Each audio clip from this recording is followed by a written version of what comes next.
Hey, welcome back to the Natural English podcast. This is Alex here, and I am really glad you pressed play today. And I am Sarah. Hi, everyone.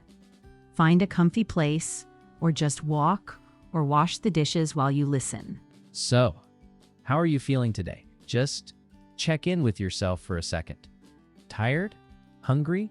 Maybe you are actually eating right now. If you are, this episode is perfectly timed. Because today, we are going into that strange moment, when food and social rules crash into each other. Let me ask you this. Have you ever been at a table?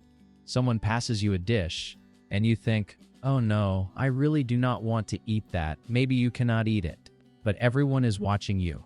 That feeling, that little tight feeling in your chest, that is what we are talking about today. And I want to give you a listening challenge right from the start. While you listen to this chapter, try to catch two things. First, the word awkward. Awkward just means socially uncomfortable, not smooth. Like something feels wrong in the air. And second, listen for one social situation, maybe a work dinner or a birthday party, where food becomes complicated. Yeah, the big theme today is not just, I like pizza, I hate olives. It is deeper. At C1 level, you are able to express your values. So you might say, I do not eat meat for ethical reasons, or I prefer not to drink for health reasons. We want you to say that in a way that feels confident and polite in real situations. Parties, dates, family dinners, work events. Let me tell you a quick story, just a short one. I was at a friend's family dinner, and they served this really important traditional dish. Everyone was excited about it, and I just do not eat that kind of food. So I smiled and said, "Oh, thank you so much, but I do not eat this." And the room went completely silent. Ouch. Yeah, I could feel the tension in the air. It felt like I had broken some unspoken rule. Like I had rejected not only the dish, but their culture or their effort. It was really, really awkward. And I remember thinking, I wish I could explain this better. I wish I could make them feel respected and still say no. And this is exactly the kind of moment that scares a lot of language learners. Not the grammar, not the vocabulary test. It is that social expectation. Someone has cooked for you. Maybe it is their family recipe. You do not want to offend them, but you also want to respect your own health or your culture or your beliefs. Right. So from your perspective as a learner, there are three layers. First, the situation. Who are you with? Where are you? What is the event? Second, the emotion. Maybe guilt, maybe pressure, maybe embarrassment. And third, the communication challenge. How do you say no clearly and kindly in natural English without sounding rude or like a little kid? One useful phrase here is unspoken rule. An unspoken rule is a rule that everyone follows, but nobody actually says out loud. For example, at some family dinners, the unspoken rule is that you must try everything at least once. Exactly. So in this episode, our goal is simple. By the end, you will be able to explain your food preferences and your dietary choices in nuanced, natural English. You will sound respectful but not apologizing all the time, and clear, not defensive or aggressive. And we will take you there step by step. First, we will look at vocabulary. All those labels you hear, vegan, lactose intolerant, flexitarian, and how people actually say them in real life. Then we will move into social strategies, how to refuse food gently, how to explain a choice, how to react when someone questions you. And near the end, we will guide you through some quiet reflection, so you can think about your own values, your own culture, your own body, and prepare sentences that feel like you. Not just copy and paste phrases, but something honest that you can really use. I also want to say this. If you feel anxious about saying no to food, you are not alone. Maybe you refuse something for religious reasons, maybe for ethical reasons. Maybe your body just cannot handle it. Whatever the reason, you still deserve to feel safe and respected. So in this episode, we are not giving you rigid scripts. We are giving you tools so you can build your own voice. And one more word for you here, nuanced. Nuanced means full of small, fine details, not black and white. So, a nuanced explanation of your diet shows more than yes or no. It shows a little story, a reason, a feeling. All right, to even start this kind of conversation, you need the right words for your diet and your preferences. If you cannot name what you are, it is very hard to explain it. So, Sarah, can you help us navigate this jungle of terms like vegan, lactose intolerant, or flexitarian? Yeah, absolutely. In the next part, I will break down those labels and how they actually sound in natural conversation, so you can choose the words that really fit you. So in this chapter, I want to zoom in on the actual words people use to talk about food and diet. Because a lot of learners only have things like, I am vegetarian, or I do not like fish. And in real life, people use much more flexible language. So Sarah, can we kind of unpack that together? Yeah, let's do it. And let's keep it social, right? Like you are at a dinner with friends or at a work event, and you need to explain what you eat without giving a long lecture. Exactly. So let's start simple and then go deeper. We have the classic labels: vegetarian, vegan. Can you walk us through those, but in a human way, not a dictionary way? So, vegetarian is the easy one. A vegetarian does not eat meat. No beef, no chicken, no pork. Some vegetarians still eat eggs or cheese. In a social situation, you do not need to explain the full theory. You can just say something like, I am vegetarian, so I will skip the meat, but the salad looks great. That is enough. Right, short and friendly. And vegan? Vegan is usually stricter. So no animal products at all. No meat, no fish, no eggs, no dairy. And often, it is not just food. For some people, it is also about ethics and lifestyle. Like they also avoid leather or cosmetics tested on animals. So if someone says, I am vegan, it can sound a little stronger than, I am vegetarian. At a dinner, you might say, I am vegan, so I will just stick to the veggies and rice, if that is okay. Minimum. And this connects to a word I hear a lot online. Plant-based. Is that basically the same as vegan? Good question. So, plant-based is one of our new expressions for this chapter. Plant-based.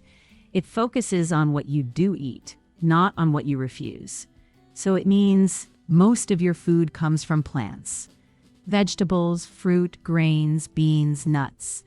Some people who say they are plant-based still eat a little meat or cheese sometimes. So it can sound softer, less strict, and also a bit more modern. For example, I am mostly plant-based during the week, but I will have fish if we are out celebrating. That sounds relaxed, not extreme. Yeah, it feels less like a rule, more like a pattern. Okay, so we have vegetarian, vegan, plant-based. What about when people eat fish but not other meat? That one is pescatarian. The spelling is a bit strange, but in speech it is simple. Pescatarian. So you do not eat meat like chicken or beef, but you do eat fish and seafood. In a social context, you might say, I am pescatarian, so fish is perfect for me. I just do not eat chicken or steak. Nice. Now there is another trendy word, and I always wonder if it sounds a bit pretentious. Flexitarian. Is that a normal word to use, or does it sound like you are trying too hard? It can sound a tiny bit trendy, yeah. But people do use it. Flexitarian basically means you eat mostly vegetarian, but you are flexible, so you have meat sometimes. If you say it with a relaxed tone, it is fine. You could say, I am kind of flexitarian. I usually go for the veggie option, but I will have meat on special occasions. So you are giving a general picture, not a strict rule. Okay, so those are more like lifestyle labels. You choose them. What about medical things where your body just cannot handle something? Yeah, that is a really useful difference. Lifestyle choice versus medical restriction. So for medical things, we often say intolerant or allergic. For example, lactose intolerant. That means your body cannot digest lactose, the sugar in milk. So milk, ice cream, many cheeses can cause pain or other problems. Right. And people will not say a whole lecture at the table. Exactly. They might just say, I am lactose intolerant, so I have to avoid regular milk, but I am fine with plant milks. Now, that is a medical thing. Dairy-free is a bit different. Dairy-free is our second new expression in this chapter. Dairy-free. That describes the food, or sometimes the person. So, this dessert is dairy-free. Means there is no milk, butter, cream, or cheese inside. As a person, you might say, I try to stay dairy-free, it just makes me feel better. That sounds less medical, more like a personal choice or sensitivity. So lactose intolerant is about the body. Dairy-free is about the product or the habit. Nice nuance there. Exactly. Another big medical one is gluten-free. If someone has celiac disease or a strong gluten sensitivity, they must avoid gluten. So no wheat, no barley, no rye. In a social situation, they might say, I have to eat gluten-free, so I will skip the bread, but the salad is great. Okay, so we have lifestyle, we have medical. There is also religious or cultural rules, right? Yeah. Two important ones in English are halal and kosher. Halal refers to food prepared according to Islamic rules. Kosher is according to Jewish rules. Often people will not explain the full religion at the table. They might just say, I only eat halal meat. Or, I keep kosher, so I will just have the fish and vegetables. And usually that is enough information for others to respect it. Nice. So far we are talking about labels. But not everybody wants a label. Sometimes you just want to say you are trying to eat in a certain way. Yes, and that is actually very common. Instead of saying, I am something, you just describe your habit. Like, I am cutting down on sugar lately. Or, I try to avoid dairy when I can. Or, I am eating more plant-based these days. These are softer. They feel less permanent, less like an identity. That feels very useful socially. You are not giving a big speech. You are just explaining your current pattern. Exactly. And then we have how strong your likes and dislikes are.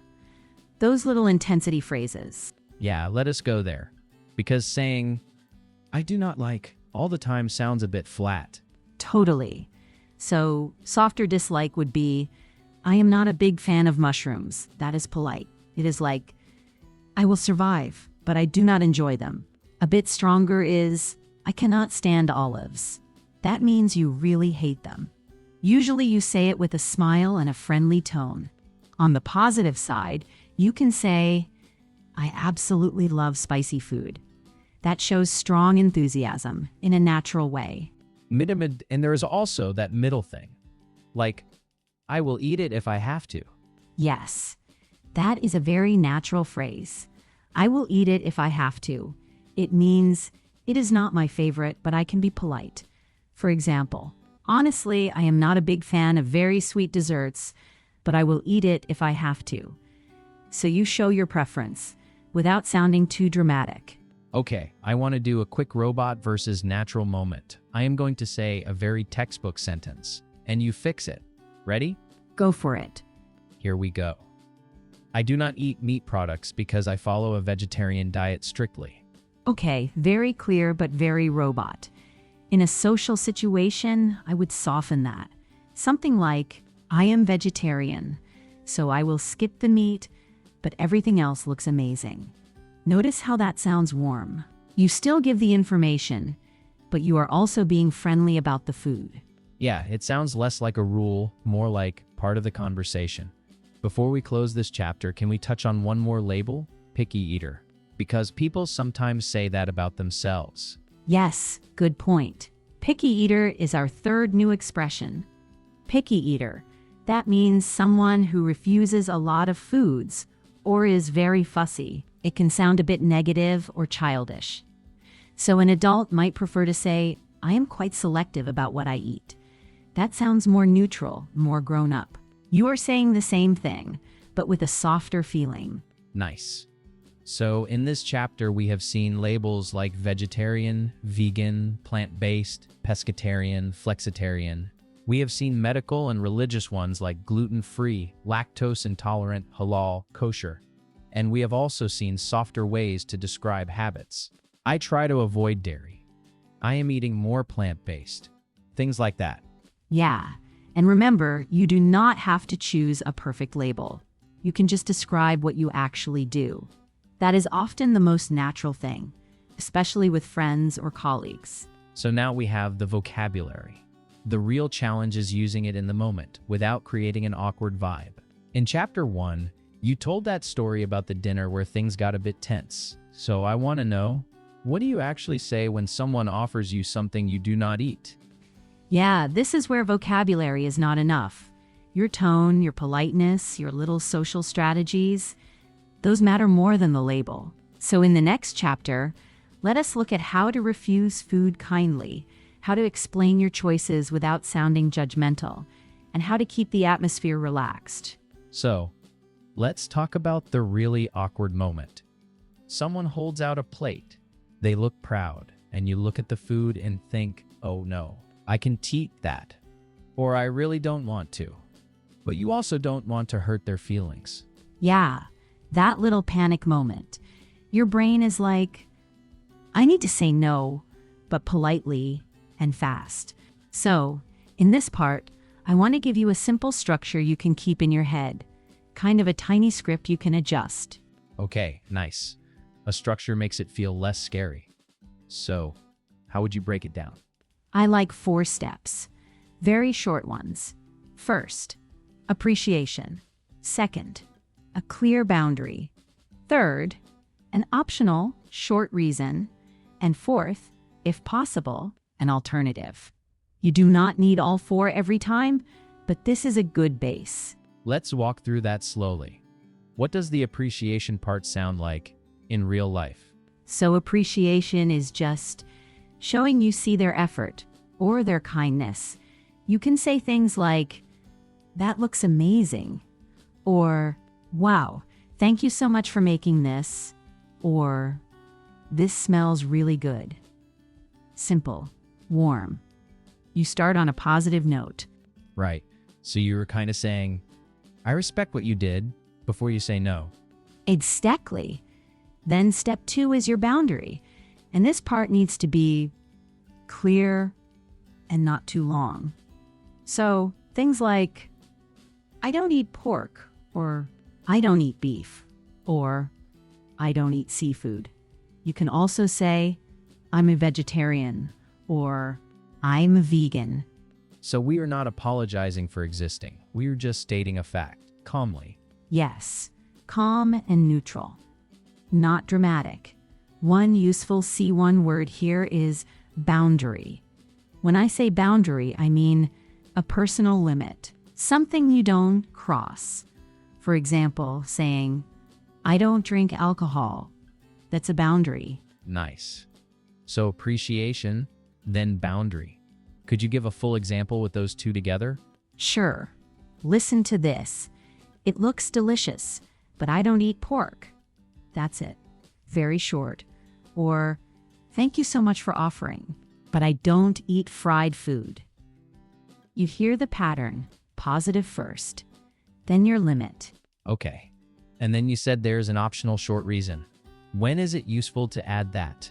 It helps when the situation is more formal, or when the other person looks confused, but keep it brief. For example, thank you so much for cooking, but I'm actually allergic to shellfish, so I'll skip this one.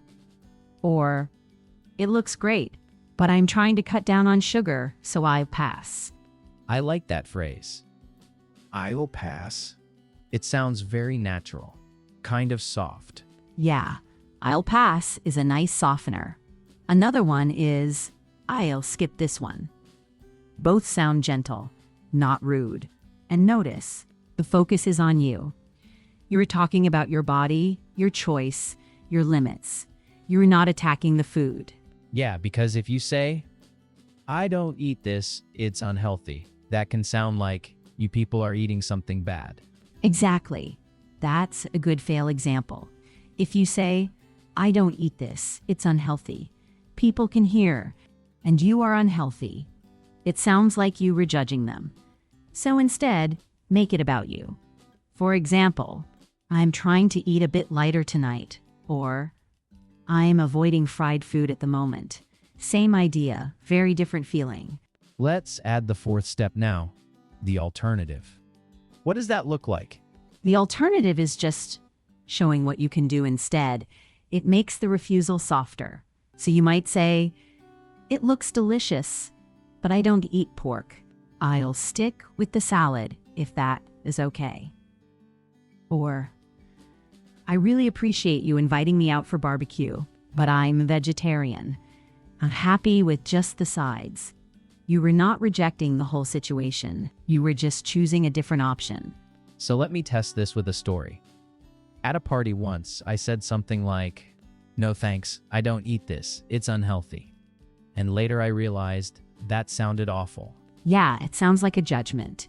If we rewrite it with the structure, it could be, it looks really good, but I'll skip it. I'm trying to eat a bit lighter tonight. Same message for you. But now you are not criticizing their choice. That feels much kinder. Could we look at a very formal, robotic sentence next? So people hear the difference. Sir, imagine you say, I must refuse this dish as it conflicts with my diet plan. Very stiff, very dramatic. To make it natural, I would say, I'll pass on this one. I'm watching what I eat. Or, I think I'll skip this dish. I am being a bit careful with my diet right now. Still polite, but relaxed. Let's zoom into some specific social situations, like work dinners. Your boss is there. Would you change your language? Yeah, a little more formal. Maybe fewer jokes. At a work dinner, you could say, I really appreciate the invitation, but I have some dietary restrictions, so I'll just have the salad. Or, if someone offers steak, thank you, but I don't eat beef. I hope it's okay if I just have the sides. Polite, clear, still a boundary. Nice. What about meeting your partner's family for the first time? High pressure. In that case, I would use extra appreciation. For example, this looks amazing. Thank you so much for cooking. I actually don't eat seafood, but I'd love some of the vegetables. You were careful with tone. But again, you don't need to apologize 10 times.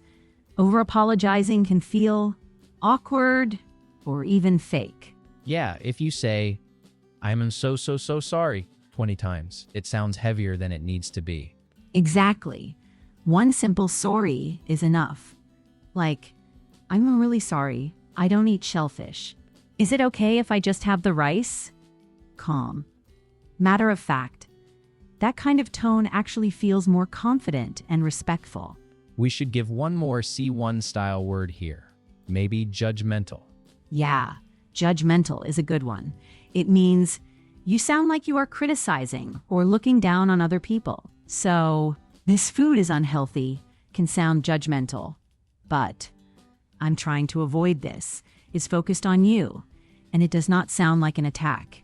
Before we move on, can you give one full, natural example for a friend's birthday dinner? Maybe at a restaurant where everyone is sharing. Sure. Imagine big plates in the middle of the table. I might say, everything looks great. Thanks for ordering. I'm going to skip the pizza. I'm avoiding dairy at the moment, but I'll have some of the salad and the veggies. You hear it. Appreciation. Boundary. Short reason and an alternative. And that's the key idea in this chapter. Appreciate the effort, state your limit clearly, maybe give a quick reason, and then offer an alternative. Once you understand that pattern, you don't need to think about it every time. Right.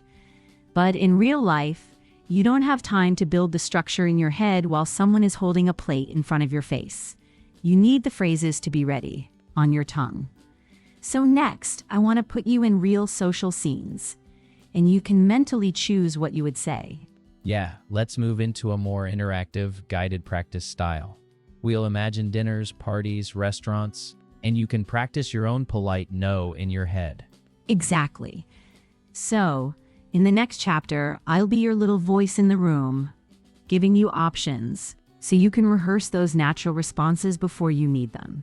Okay, so in this chapter, we're going to do a kind of mini role-play lab. Real situations, real social pressure, but with a pause button. You have the pause button. I'll drop you into the scene. I'll play the other person. Then I'll stop and give you space to answer out loud or just in your head. And while you listen, keep that challenge from earlier in mind. Notice any social tension, any little moment of awkward energy. And after your pause, I'll jump in and offer a few natural C1 options. Then we'll look very briefly at why they work. Mainly tone, not big grammar lessons. We'll also add a few new expressions. Just a couple. And I'll explain them in simple spoken English so you can really feel how they work in conversation. All right, scenario 1. You're at a friend's birthday dinner. Big table. Everyone's excited. People are ordering a bunch of dishes to share. I'm your enthusiastic friend. I slide a big pizza toward you. It's covered in meat. Listen to me first, then I'll pause. Minimator, I can already feel that little, oh no, moment. Like you want to be part of the group, but your food choice is different. Okay, let's hear Alex being that friend. All right, here we go. Hey, this one looks amazing. It's the house special. Lots of toppings. Here, have a slice. You have to try it. It's so good. Okay, now it's your turn. I'll give you a few seconds. You respond however you like. Out loud if you can. And go. Nice. Whatever you said, you did the brave thing. You spoke up. Now I'll give you 2 natural options you can steal and use. Option 1. Light. Relaxed. Listen once. Oh, I'm actually vegetarian, but don't worry. I'll just grab one of the veggie sides. Notice the tone. You say what you need. I'm actually vegetarian. Then you immediately show you we're still part of the group. Don't worry, I'll just grab one of the veggie sides. Say it with me if you can. Slowly. Oh, I'm actually vegetarian, but don't worry. I'll just grab one of the veggie sides. One more time, a bit more natural. Oh, I'm actually vegetarian, but don't worry, I'll just grab one of the veggie sides. Yeah, that feels really soft. You were not making it a big issue. You were just updating the situation almost. Can you give them a slightly more direct version too? For times when they really need that clear boundary. Sure. Option 2. Still friendly. Just a bit clearer. I don't eat meat, but you guys enjoy. I'll order something for myself. You were saying 2 things. 1. Your rule. I don't eat meat. 2. You were not stopping them. You guys enjoy. I'll order something for myself. Try it with me. I don't eat meat, but you guys enjoy. I'll order something for myself. And again, a little smoother. I don't eat meat, but you guys enjoy. I'll order something for myself. Okay, let's do a super quick mini replay. I'll be the friend again. I'll offer you the pizza. You answer with either option 1 or option 2. Ready? Come on, have a slice. It's amazing. And speak now. Good. Every time you practice, you make that future moment less stressful. All right? Let's jump to scenario 2. Scenario 2. You are at a work lunch, a little bit formal. A senior colleague is hosting. They decide to order for the table. They were trying to be helpful, but they forget about your dietary needs. I'll be that senior colleague. Listen first. And here, the emotional tension is different. It's not just friends. There's a power difference. Maybe you were worried about looking difficult. So we want language that is respectful but firm. Okay, here I go. So, I've gone ahead and ordered a selection for everyone. We've got some sandwiches, a couple of big pasta dishes, and some garlic bread to share. That should work for all of us, right? Now it's your turn again. You have a few seconds. Say something that works for you. And go. Nice. Even if it felt a bit uncomfortable, that's exactly the feeling you need to practice. Let me give you a balanced, natural option. Try this. Thanks so much for organizing this. Just to let you know, I'm gluten-free, so I'll need something without bread or pasta. Here, one useful expression is just to let you know. Just to let you know means I am giving you a small, helpful piece of information. It sounds gentle, not aggressive. Example in another context. Just to let you know, I might be a bit late. The train is delayed. Okay, back to food. Repeat with me. Thanks so much for organizing this. Just to let you know, I'm gluten-free, so I'll need something without bread or pasta. Once more, a bit faster. Thanks so much for organizing this. Just to let you know, I'm gluten-free, so I'll need something without bread or pasta. Yeah, I like how it starts with gratitude. You were basically saying, I see your effort. And then you calmly add your boundary. Can we do a quick practice loop with that? Of course. I'll be the senior colleague again. You reply with that sentence. I've ordered lots of sandwiches and pasta for everyone. That should be fine, right? And now, your line. 3, 2, 1. Good.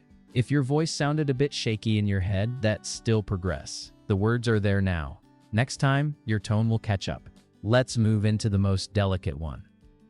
Scenario 3. Yeah, this one can feel very personal. We were going to visit your partner's family. There's a traditional dish on the table. It includes something you don't eat for ethical or religious reasons. Big feelings. But you still need clear language. So, picture this. You were sitting at the table. I'll be one of the family members, proud of the food, wanting you to enjoy it. Listen first. And notice not just the words, but that little voice inside you. Maybe it says, I don't want to offend them, or this is really awkward. That's exactly what we're practicing through. Here we go. So, this is our special family dish. We only make it for guests. Here, have some more. It has lots of pork. Very traditional. You'll love it. Okay, your turn. You have a few seconds. Say what you need to say. And now. Good. Even if it was messy or short, you did the hard part. Let's build a calm, respectful version together. Try this sentence. It smells amazing, but I actually don't eat pork for religious reasons. I really appreciate you understanding. There's a nice little phrase here. I really appreciate you understanding. To appreciate something means you value it, you were grateful for it. Another quick example. I really appreciate you waiting for me. Okay, back to the family table. Repeat with me. It smells amazing, but I actually don't eat pork for religious reasons. I really appreciate you understanding. One more time, more natural. It smells amazing, but I actually don't eat pork for religious reasons. I really appreciate you understanding. Yeah, that sounds honest, but still warm. Now, sometimes someone might push back. They might say, oh, come on, just a little bit, or are you sure? Exactly. So let's add a short follow-up line you can use. It's just a personal choice I've made. I hope that's okay. Here, personal choice is useful. You're saying, this is about you, not about judging them. Example in another area. It's just a personal choice. I don't really drink alcohol. Now repeat with me. It's just a personal choice I've made. I hope that's okay. Again. It's just a personal choice I've made. I hope that's okay.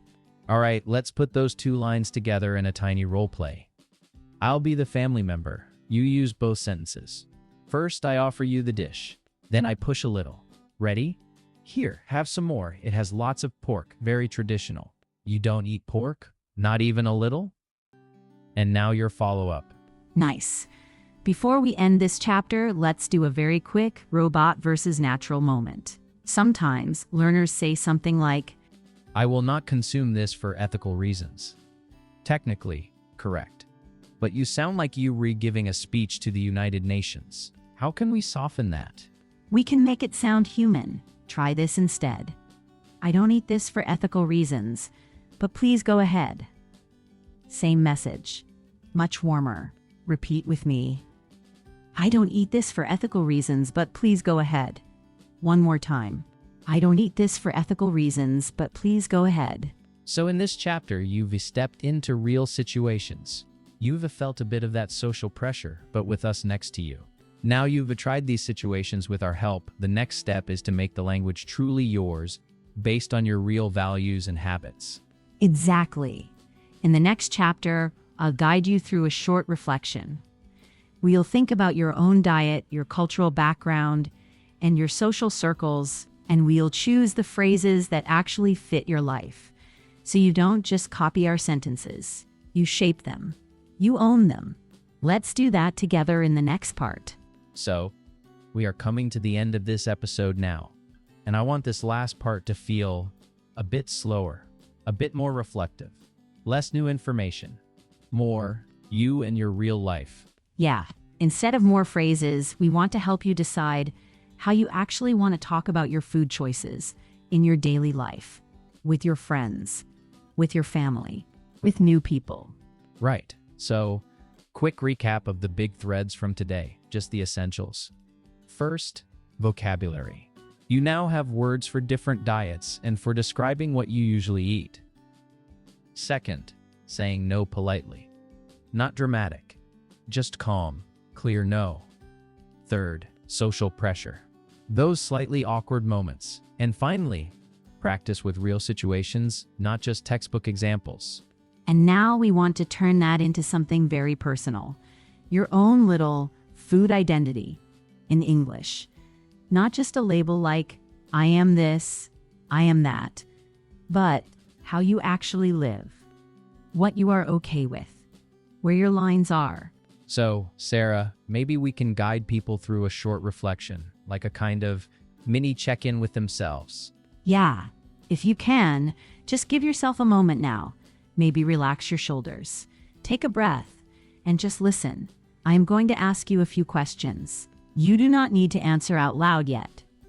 Just answer quietly in your head, or whisper if you want.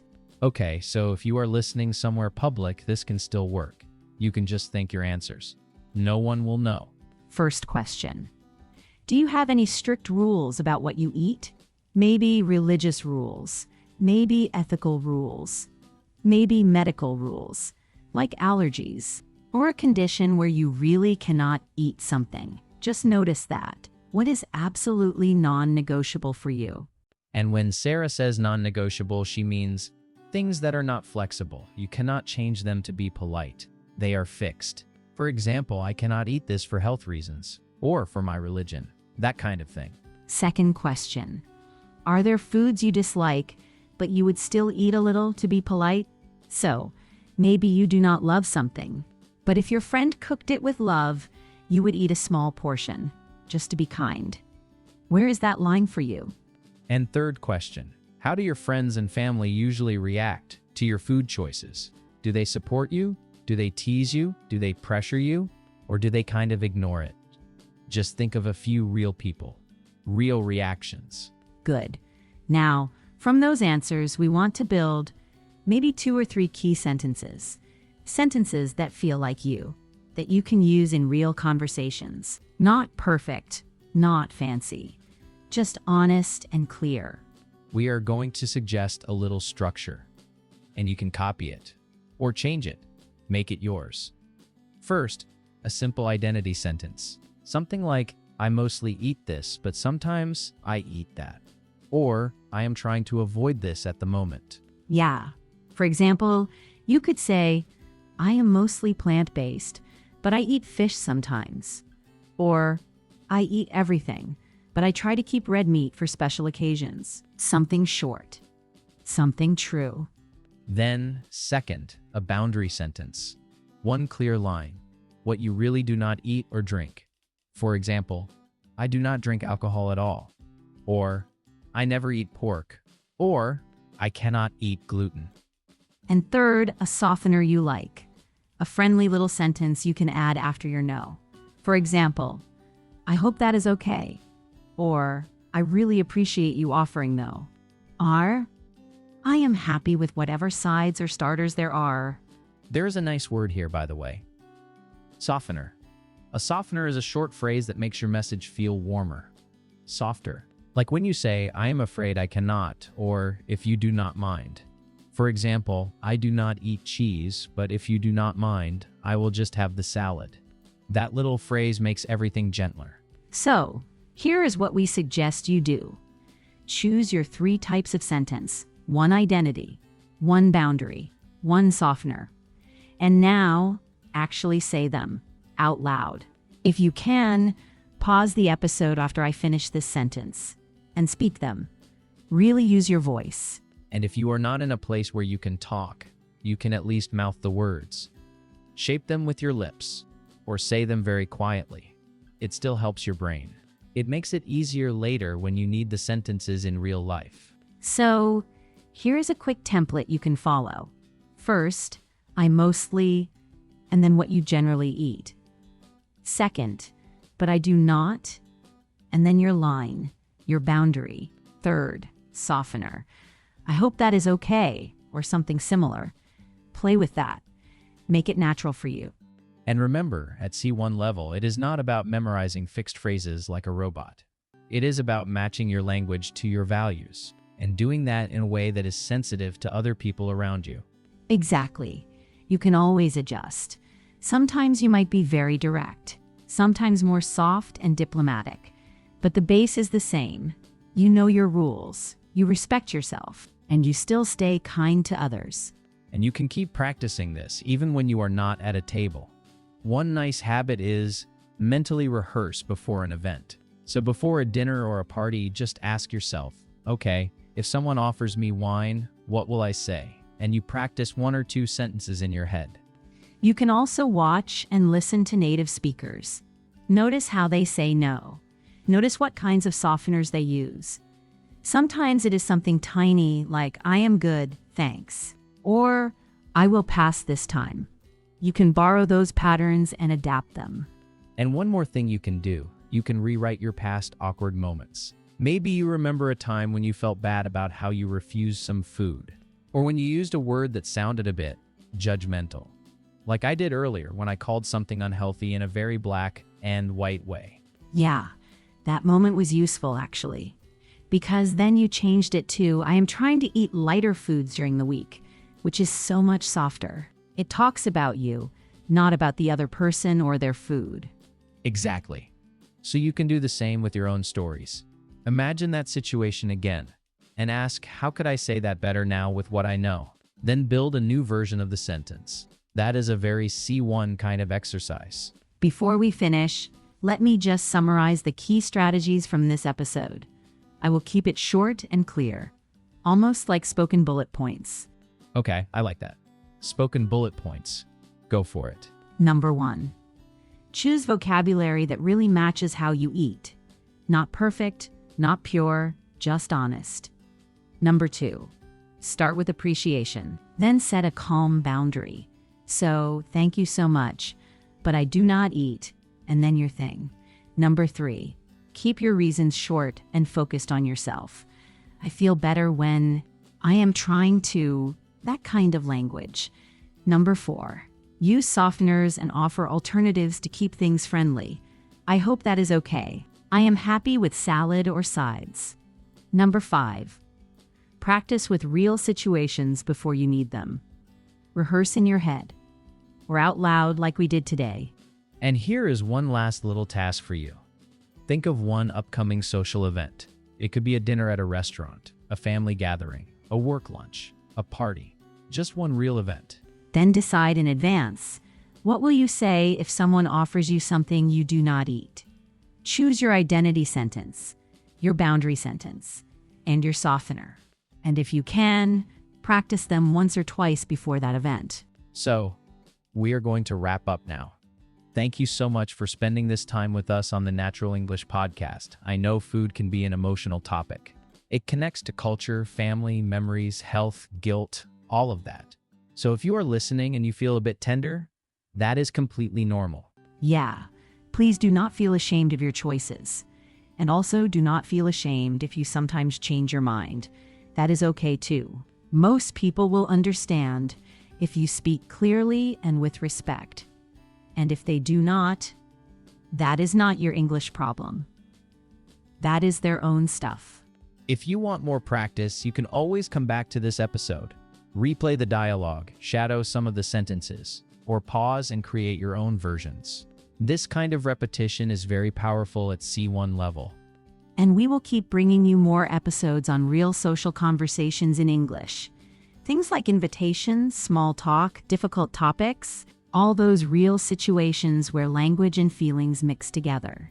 For now, we will say goodbye. Thank you again for listening, for reflecting, and for being brave enough to make your food identity clear in English. Take care, keep practicing, and be kind to yourself. This was Alex And Sarah on the Natural English Podcast. Bye for now.